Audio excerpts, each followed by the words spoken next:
Em nome do Pai, e do Filho, e do Espírito Santo. Amém. Estando com seus discípulos em Cafarnaum, Jesus, num dia de sábado, entrou na sinagoga e começou a ensinar. Todos ficavam admirados com o seu ensinamento, pois ensinava como quem tem autoridade, não como os mestres da lei. Estava então na sinagoga um homem possuído por um espírito mau. Ele gritou: "Que queres de nós, Jesus Nazareno? Viestes para nos destruir? Eu sei quem tu és o Santo de Deus." Jesus o intimou: "Cala-te e sai dele." Então o espírito mau sacudiu o homem com violência, deu um grande grito e saiu. E todos ficaram muito espantados e perguntavam uns aos outros: "Que é isso? Um ensinamento novo, dado com autoridade. Ele manda até nos espíritos maus e eles obedecem." E a fama de Jesus logo se espalhou por toda parte, em toda a região da Galileia. Palavra da salvação. Glória a vós, Senhor. Meus irmãos e minhas irmãs, entramos no tempo comum. Quando nós entramos no tempo comum, como eu já disse antes, nós entramos na vida cotidiana de Jesus. Aquele que nasceu em Belém, aquele que veio do céu. Após o batismo, ele se manifesta, ele começa a se mostrar. E as pessoas agora precisam todas voltar-se para ele. Hoje o Salmo 8, o refrão diz o seguinte: destes domínio ao vosso Filho sobre tudo o que criaste. Ele é o dominador, ele é o Senhor. Tudo deve se submeter a ele. Tudo que é criado deve se submeter a ele, porque tudo foi feito por ele e para ele. E nós vemos agora a ação de nosso Senhor Jesus Cristo. Ontem nós tivemos a oportunidade de ver Jesus chamando os 4 discípulos, que depois se tornaram apóstolos: André e Pedro, Tiago e João, aonde Jesus dizia: "Nada temas, de hoje em diante serás pescador de homens." Hoje nós já nos deparamos com Jesus na sinagoga de Cafarnaum. O Evangelho é de São Marcos, capítulo 1, do versículo 21b até o versículo 28. E o que é que acontece? As pessoas ficam admiradas. Eles dizem: "Que é isso? Um ensinamento novo dado com autoridade. Ele manda até nos espíritos maus e eles obedecem." As pessoas estavam admiradas com Jesus.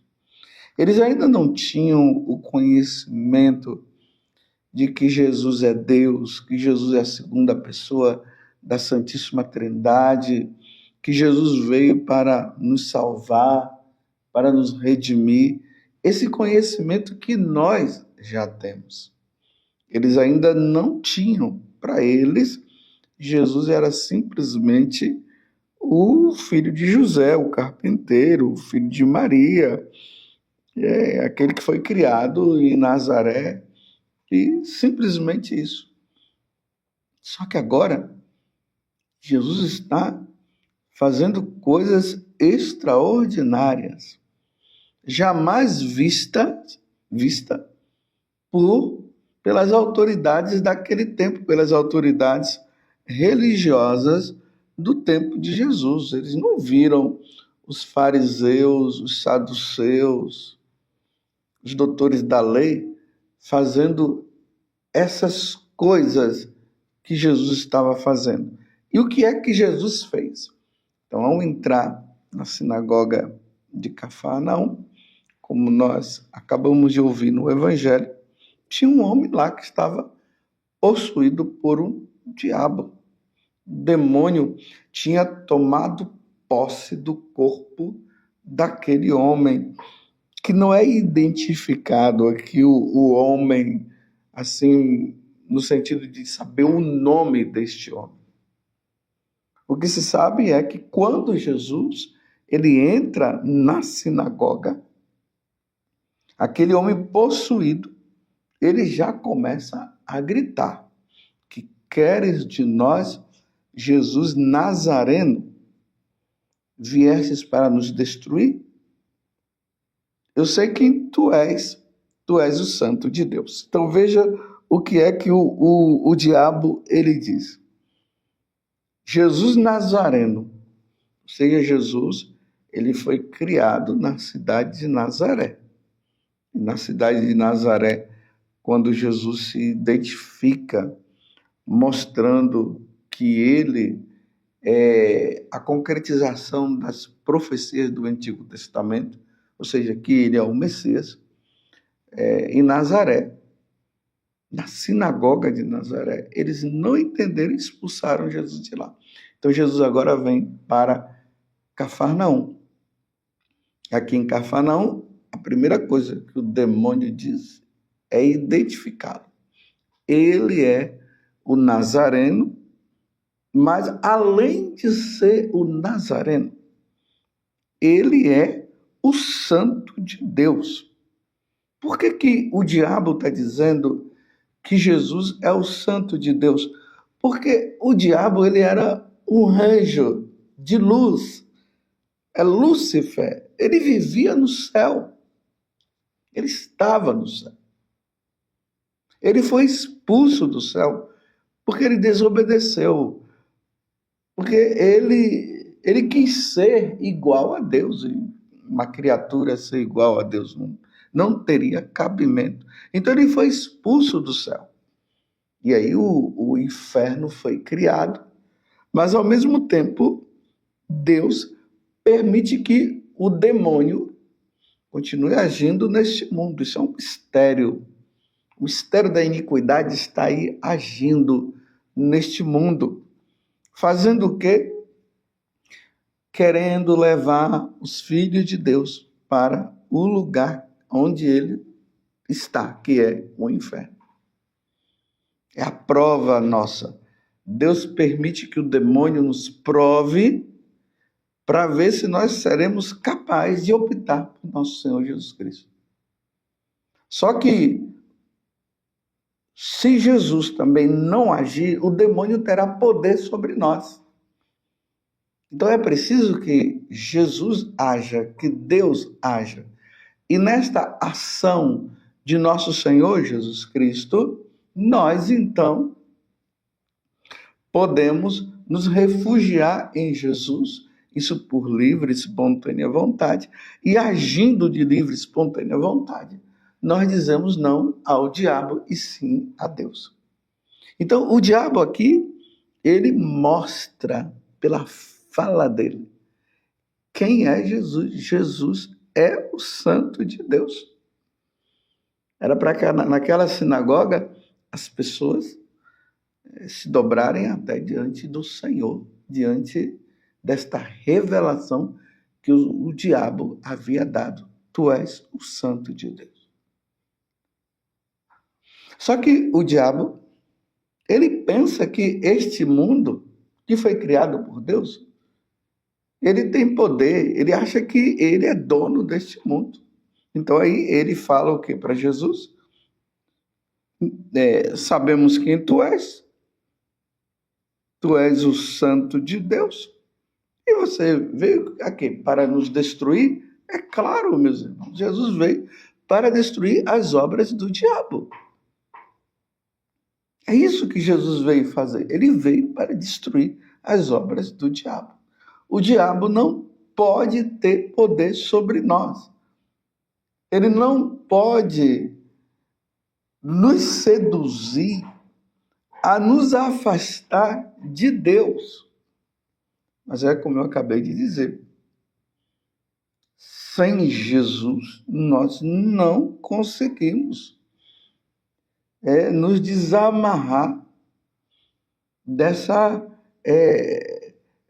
ação de Satanás. Então, Jesus mostra que ele tem poder, que ele tem o domínio, como está dizendo aqui o refrão do Salmo 8, destes domínio ao vosso Filho sobre tudo o que criaste. Então, a primeira coisa que Jesus faz é dizer para o diabo, cala-te. Não é você que canta de galo aqui, não. Não é você que fala aqui, não. Não é você que dá o tom aqui, não. Quem dá o tom aqui sou eu, porque eu sou Deus. Então, cala-te. Imaginemos que as autoridades religiosas daquele tempo tentaram fazer isso e não conseguiram. Quando Jesus disse cala-te, ele se calou imediatamente. Então, o espírito mau sacudiu o homem com violência, deu um grande grito e saiu. Pronto, acabou. Quem chegou agora é Deus, Jesus, o Filho de Maria. Ele é Deus, ele veio do céu. Ele tem duas naturezas, a natureza humana e a natureza divina. E ele tem poder sobre os espíritos maus.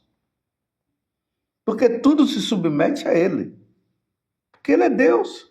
Então, por isso que o povo estava admirado.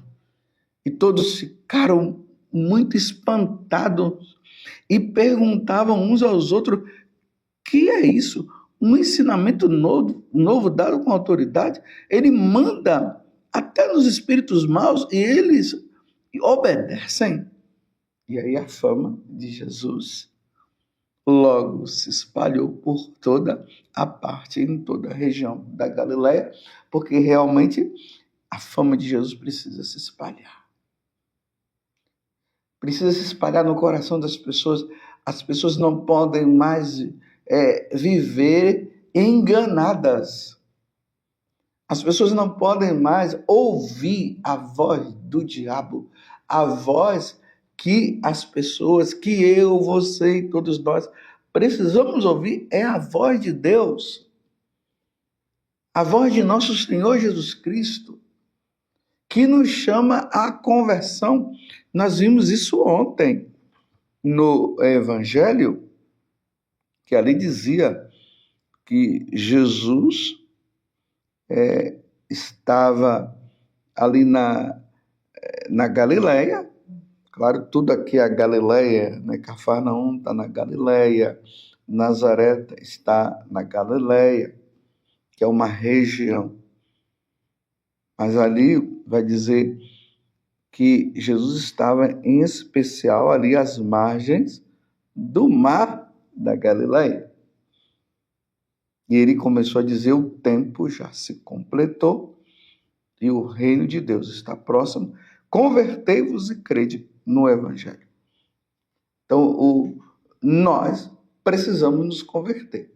Os pagãos, nós que já estamos na caminhada e que levamos uma vida aí muito errada, que não é uma vida segundo o Evangelho do Senhor, então nós precisamos nos converter. E essa conversão, ela vai se dar justamente por meio de nosso Senhor Jesus Cristo, quando ele morre na cruz. E nós vemos a importância do homem, porque o Salmo 8 diz assim, Deus é rei.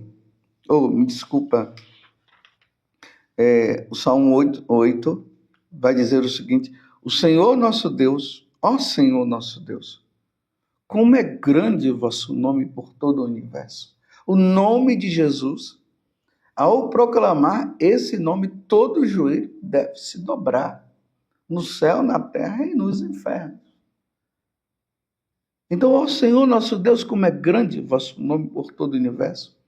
Perguntamos, Senhor, que é o homem para dele, assim vos lembrardes e o tratardes com tanto carinho, diante de tantas faltas, diante de tantas coisas que nós fazemos, nós que damos as costas para Deus, era para Deus nos deixar de lado e ponto final, era para Deus nos esquecer, mas Deus nos ama tanto, como vai dizer aqui na carta aos Hebreus, no capítulo 2, versículo de 5 a 12, que é a primeira leitura de hoje, que Deus nos colocou até acima dos anjos. Embora os anjos estejam acima de nós, mas o amor de Deus para conosco é tão grande que ele nos colocou até acima dos anjos. E Deus se lembra de nós porque ele quer nos salvar. Deus nos quer com ele. Você está compreendendo? Então, o Salmo continua dizendo: que é o homem, Senhor? Para dele assim vos lembrar de o tratar com tanto carinho, pouco abaixo de Deus o fizeste, coroando-o de glória e esplendor, porque nós estamos abaixo de Deus, estamos abaixo dos anjos também. Vós lhes destes poder sobre tudo, vossas obras aos pés lhe pusertes, as ovelhas, os bois, os rebanhos, todo o gado e as feras da mata, passarinhos e peixes do mar, todo ser que se move nas águas, tudo está submetido aos homens. Que amor grandioso! Então, esse amor de Deus para conosco é tão grande que na carta aos Hebreus está dizendo assim: convinha de fato, nós estamos agora no versículo 10, convinha de fato que aquele, por quem e para quem todas as coisas existem, e que desejou conduzir muitos filhos à glória, levasse o iniciador da salvação deles à consumação por meio de sofrimento. Então, a salvação nossa vem por meio de sofrimento, do sofrimento de nosso Senhor Jesus Cristo. Ele se oferece em sacrifício pela nossa redenção. Meus irmãos, nós precisamos reconhecer isso. Precisamos reconhecer. E não podemos dar as costas para Deus, nós precisamos voltar para Ele. Não podemos permitir que o diabo continue agindo em nossa vida. Estou entendendo? Você entende? Não podemos dar ouvido ao diabo. Jesus já mandou ele se calar. Ele não pode mais ficar falando nos nossos ouvidos. Mas se nós damos importância e damos ouvido e deixamos que ele fale, então aí vai ficar muito ruim para nós. Nós temos que estar do lado daquele que tem toda a autoridade. Toda a autoridade foi me dada no céu e na terra. Quando Jesus estava subindo para os céus, lá no capítulo 28 do Evangelho de São Mateus, foi isso que ele disse: toda a autoridade me foi dada no céu e na terra. Ele é Deus, ele tem toda a autoridade. Só por meio de Jesus nós podemos nos salvar. Nós não podemos permitir que o diabo continue achando, né? Porque ele está achando, ele se acha dono de nós. Por isso que ele estava possuindo o corpo deste homem. Porque esse homem, de uma certa forma, deu motivo para que o diabo pudesse possuí-lo. Mas o diabo não pode possuir a nós. Nós somos de Deus, nós pertencemos a Deus. Por isso que no batismo, a Santíssima Trindade passa a habitar dentro de nós. Nós não podemos permitir que o diabo continue agindo na nossa vida. Somos de Deus. Nós estamos agora sob o domínio de Jesus Cristo. Ele é que deve nos possuir. Você está entendendo? Nós somos de Deus.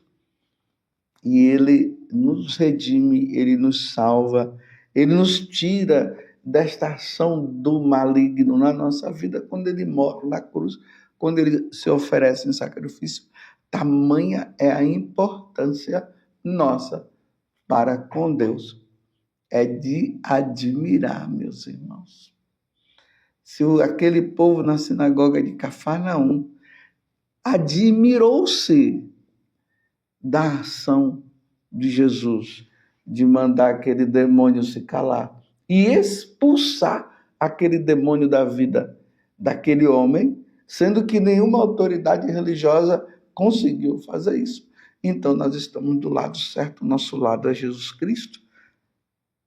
E proclamemos Ele como o único Senhor, porque a salvação nos é oferecida cada vez mais que ouvimos e acolhemos essa palavra de Deus, na medida que nós vamos acolhendo essa palavra que é o próprio Cristo que nos salva e que nos redime.